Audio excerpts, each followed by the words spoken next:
I think he said, somebody can find the clip if I'm wrong. I think he said, I could be wrong. I think he said, like, I'm in New York or something, so I'm going to vote random anyway because it doesn't matter, but I can't recommend to my audience that they vote for Biden. I feel like I heard him say that explicitly. Could be wrong. You can go find the quote, but I think this is one of my biggest criticisms. I thought I heard him say that specifically, that I can't recommend to my audience that they vote for Biden, and I'm voting third party. But that's what I remember hearing, but I could be wrong. Vote for Biden because either in that situation, even if other people are running, either the Democrat or the Republican is going to win. And in my estimation, Biden has definitely passed what I would describe as my bare minimum purity test. And I think if it's him or Trump, or even him or DeSantis or anybody, he just blows them out of the water. And so I think I'd happily vote for Biden in that instance. Your response? So I similarly was voting for Jill Stein. Oh, God. Okay, cool. Nice. Good. Great. That's a perfect position. Perfectly good. Nice. Okay. In New York in 2016. I did the same. And I also happen to believe that strategically it makes the most sense to apply pressure to the Democratic Party by voting for not Biden in a primary. Oh, no. Wait, what? Green Party candidate Cornel West owes more than $500,000 in taxes and child support. Okay. I don't like this headline. Taxes and child support? What's the separation here? The delineation. Okay, I have to make sure that word fit there correctly.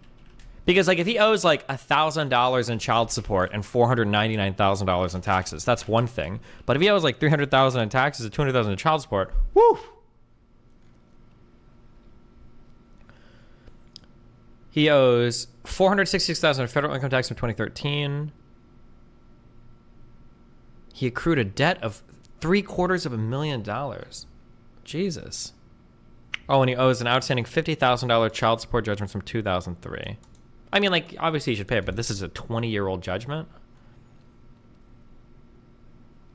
The average U.S. child support obligation is about $5,800 per year. Marianne Williamson is obviously the most progressive candidate in the primary, and then vote for Cornel West in the general. And I know there are a lot of people in my audience who are frustrated by that plan. When you get the time to pray if you stream all day? Well, every time I throw up a Be Right Back screen, that's typically what I'm doing. I'm usually going off to pray. I probably only pray like 3 or 4 times a day. I should do more, but yeah, of course. They think that it takes something away from Cornel West's run, or it affirms the Democratic Party in some way to vote for Marianne Williamson running as a Democrat. I don't feel that way. I feel it's a little hypocritical to have that position, given that we all just enthusiastically voted for Bernie twice in the primary the last 2 rounds. You can make a distinction saying that Bernie was an independent, and he always identified as an independent, and Marianne Williamson doesn't have that kind of cloak of distance from the Democratic Party. You can say what you want. I don't see those things as mutually exclusive in the least. So that is also my plan. I differ from you only insofar as that I would say it's a more difficult choice in a swing state to decide what you're going to do. But I frankly respect people who feel comfortable. It has not been something that I have to contend with, but I respect people who feel comfortable voting third party even in swing states. No respect. Negative respect. You're the worst and most privileged type of wealthy, insulated from society's problems type of person that you can possibly be if you would want to vote on a 100% losing candidate just because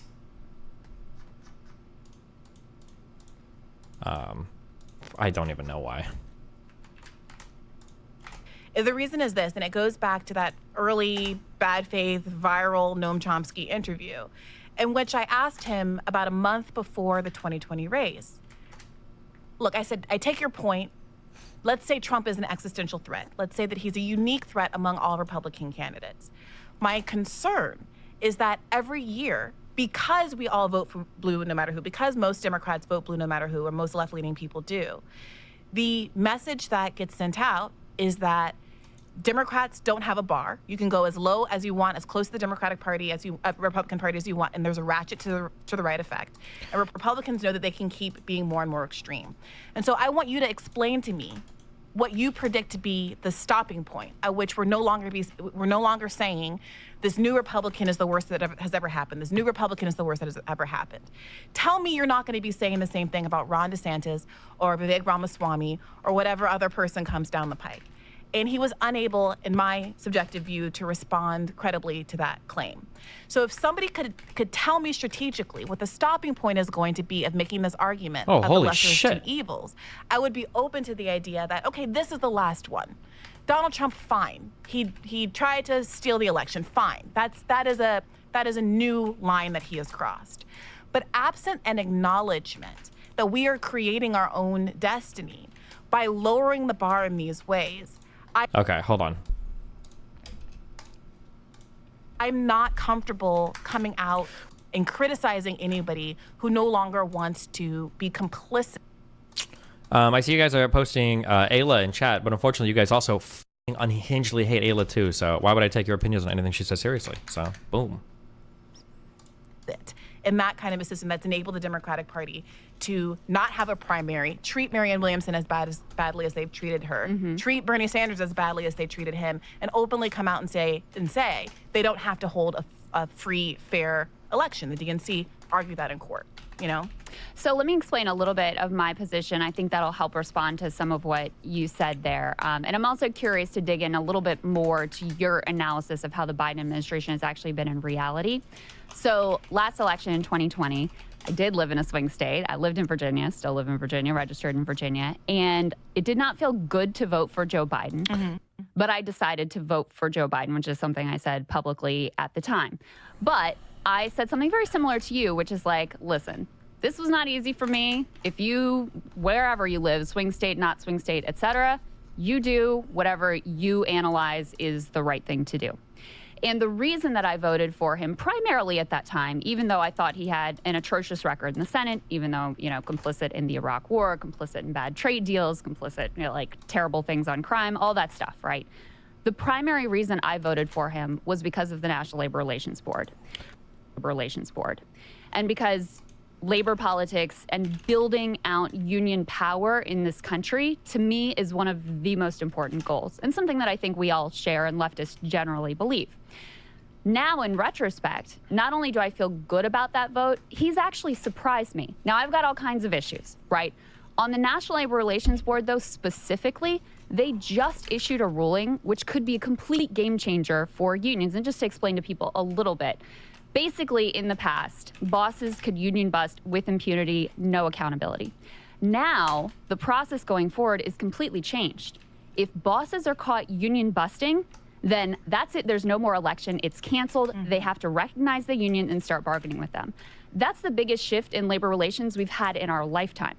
So that's why at this point, I'm not only, you know, it's likely to, I'm a Marianne supporter as well, but we can all see the most likely outcome is it's going to be Trump versus Biden. Not only would I say that protecting the Biden National Labor Relations Board isn't important enough for me to vote for Joe Biden, but it is important enough that I would actively encourage, but I'm not going to shame them for whatever they decide to do, but I would actively encourage people who are in a swing state to vote for Joe Biden, if for no other reason than to protect that board. Do you have any big plans before the year ends? Trips, etc. The one... I'm going to fuck your mom. And I had this conversation on my podcast. Oh, sorry, this is not on screen. Mom jokes are never going away. In the last episode. Never mind. I'll reduce your mom jokes by 72%. Okay.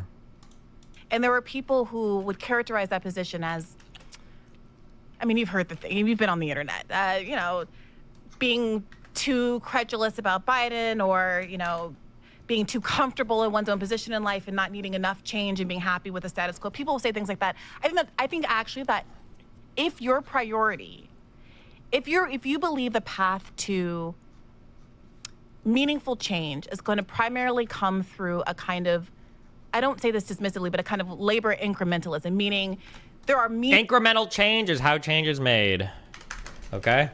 Meaningful labor gains that happen. Like, she doesn't care about incremental change because it's not sexy and cool and fun. She just wants like a revolution. Are not the type of which would radically transform the system the way that some people want to happen in a shorter term. That there are people for whom even as significant as those labor gains are, it's simply insufficient. And what they see when they look at the trajectory of the last 50, 60 years of Democratic Party politics, when they read, listen,